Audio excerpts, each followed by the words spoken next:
Good morning and welcome po sa ating lahat. Welcome sa ating online morning devotion. I believe we are rebranding our prayer covenant name. So we are now calling it online morning devotion. At sa umagang ito, nabati ko kayo ng magandang umaga at patuloy nating palapitin, papasukin ang salita ng Diyos sa ating buhay. At ang teksto po nating mababasa at maririnig today ay manggagaling sa Hebrews chapter 11 verses 13 to 16. Hayaan niyo pong basahin ko ito from NIV version. All these people were still living by faith when they died. They did not receive the things promised. They only saw them and welcomed them from a distance, admitting that they were foreigners and strangers on earth. People who say such things show that they are looking for a country of their own. If they had been thinking of the country they had left, they would have had opportunity to return. Instead, they were longing for a better country, a heavenly one. Therefore, God is not ashamed to be called their God, for He has prepared a city for them. May the Lord God add God's blessing upon the reading of this God's holy word. Itong text po na aking binasa ay nanggaling sa tinatawag po nating Faith Hall of Fame. No? This is a portion of what we call that text, no? Hebrews 11. Faith Hall of Fame, bakit nga ba Faith Hall of Fame? Parang GOAT, no? The greatest of all time. So, in these times, the early believers of Christianity or believers of Christ were called Hall of Famers because of their faith and because they were overcoming the struggles of that time and the persecutions of that time. Alam natin, the first age of church after the Pentecost, no? The one we're celebrating in our Christian calendars. Alam natin na napakadaming persecutions ang naramdaman ng mga tagasunod ng ating minamahal na Diyos na si Jesucristo. That's why they were called Hall of Famers, a Faith Hall of Fame. So more than that, we can emphasize on this text that says, these faithful people all died in faith, not having received the things promised, but having seen them and greeted them from afar. They confessed that they were strangers and exiles on the earth. Strangers, no? And longing for a better country, a heavenly one. Kung titignan po natin ang konteksto at background nito, the letter to the Hebrews was written to Jewish Christians who were facing persecution and pressure to turn back to their old ways. Life was difficult, faith was costly, and they were tired. This passage was meant to encourage them. Yes, the road is hard. Yes, the promises feel far, but you are not alone. Others have walked this path of faith before you, and they kept going. May mga nauna na, mga kapatid, sa tinahak na daanan na ito. They kept going. As I'm reading this text before this devotion, one song, isang kanta po ang nagpi-play sa aking utak, no, yung kay Glock 9, yung Walang Natira. People who are finding a different country, people who are working far from their families, or perhaps they're working on a different country, different place to bring their families on a better country. And somehow, we could say financially it could help them, but again, socially that's very challenging and very burdening sa taong nagtatrabahong napakalayo sa kanilang minamahal. At in the contrary, itong teksto pong ito ay tinatawag yung mga Jewish Christians na turn back on that being a Christian, or even on the Gentile sides of Christians. Nung panahong ito, sinasabi sa kanila, do not be a Christian, or rather, being a Christian will lead you to death. Yan nga, no? That's why I pointed it out. Being a Christian on that time is really not advantageous sa kanilang mga buhay. But right now, perhaps kabaliktaran na, no? If we are Christians and we brag we are Christians, somehow we can fit in to different and various groups of Christianity. But again, the call of Christ is still hard. At ano nga ba yun? Tingnan natin po as we progress along on this devotion. Let us put this text into our Philippine context. We live in a country where many Filipinos leave their homes to work abroad, longing for something better. Our farmers, our laborers, and students often toil without just rewards. Walang just compensation, walang ustisyang nagaganap sa kanilang mga efforts or mga ginagawa. And again, the poor suffer silently while the powerful get away with injustice. And like the audience of Hebrews, we ask, siguro tinatanong pa rin po natin ito sa ating mga buhay. May pag-asa pa ba? May pag-asa pa ba? Kailan matatapos ang ganitong paghihirap? Kailan, hanggang saan ang ganitong kalagayan? But again, my friends, the Word of God reminds us, hindi dito ang tunay nating tahanan. We are strangers and pilgrims not because we don't belong here, but because our hope is not rooted in this broken world. That word, broken world, is very theological, mga kapatid, no? Perhaps on more of our devotions, we could talk and think about what does this broken world mean. I believe meron na tayong idea kung ano yun. At ito ang aking isang mabigat na paalala sa ating lahat. Ang pananampalataya ay hindi lang paniniwala na may mangyayaring maganda. Ito ay paninindigan na kahit hindi mo pa ito nakikita, ikaw ay patuloy at tumutuloy at kumakapit. Faith is not just about waiting for blessings. It's about standing firm when the answers are still very far off. The people in Hebrews 11 were not perfect, but they were persistent. They didn't receive all the promises, yet they died in faith because they saw something greater beyond this life. In a society where many are losing hope, this passage calls us to persevere.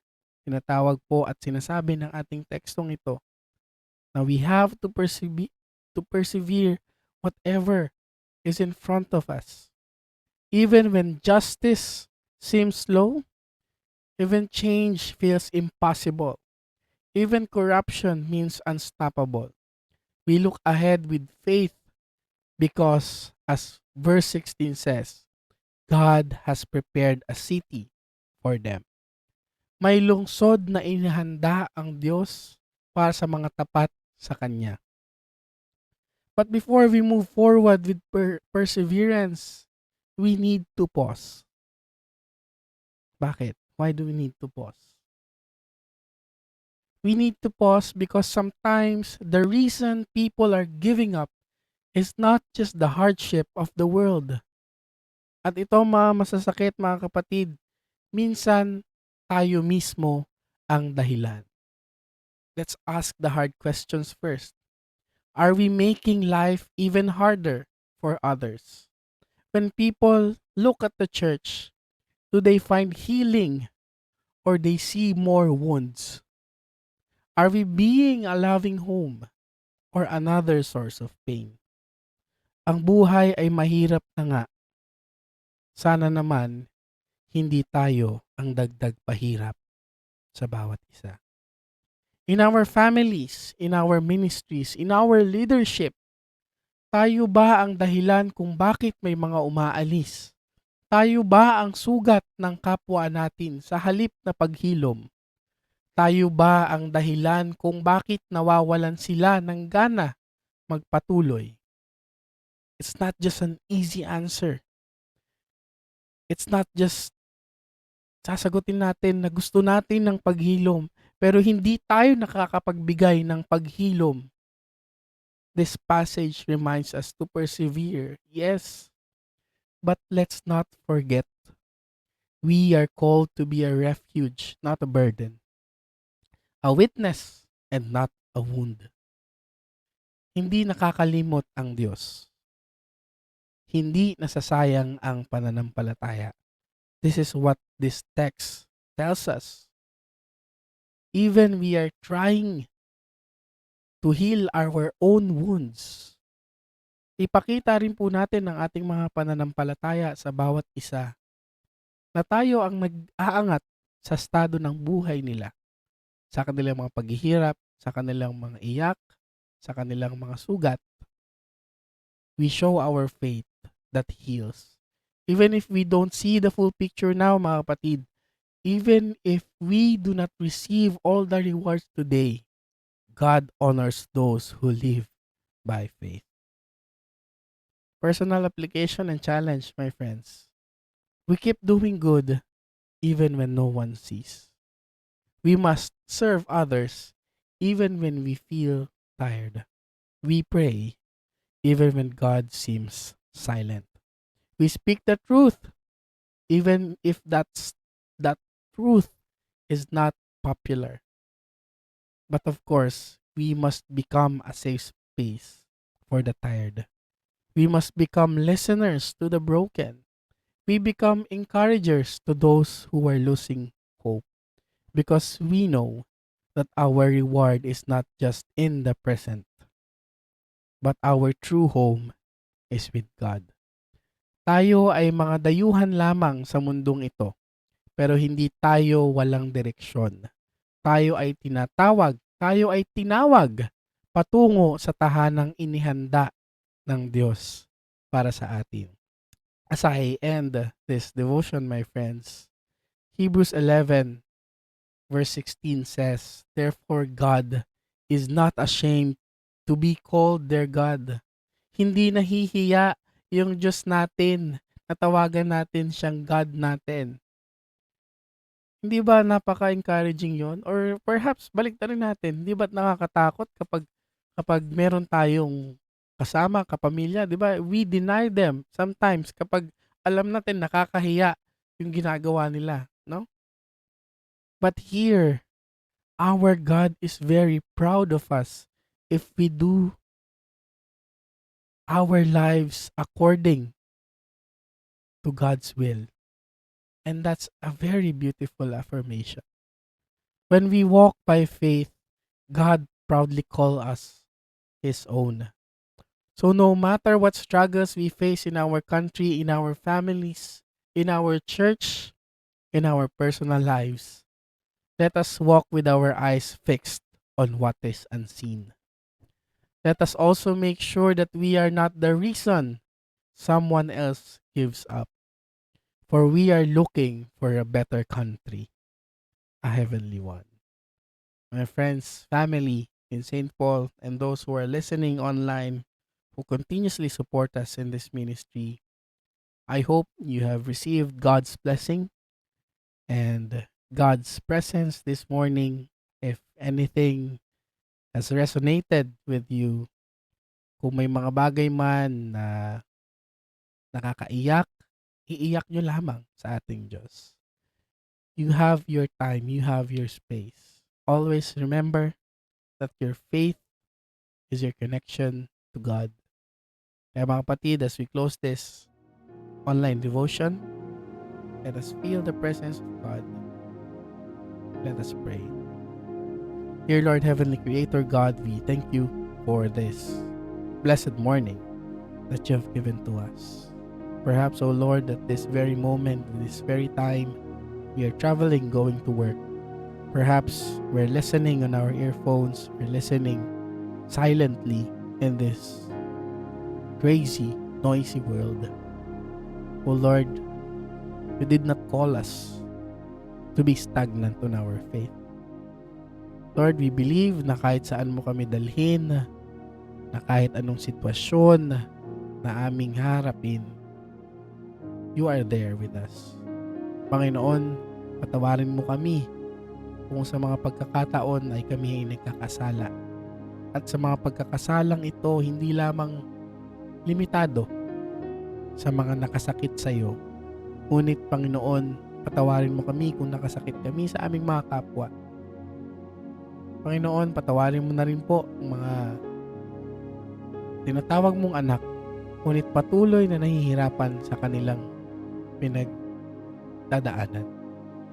Nawa Panginoon, patuloy mo ipakita sa kanila na may pag-asa sa buhay na ito. Nawa dahan-dahan mo kaming hawakan ng iyong nagpapakalmang kamay. Maaring sa panahong ito, may mga nararamdaman kaming sakit sa aming mga pisikal, nawa patuloy mo kaming pagalingin.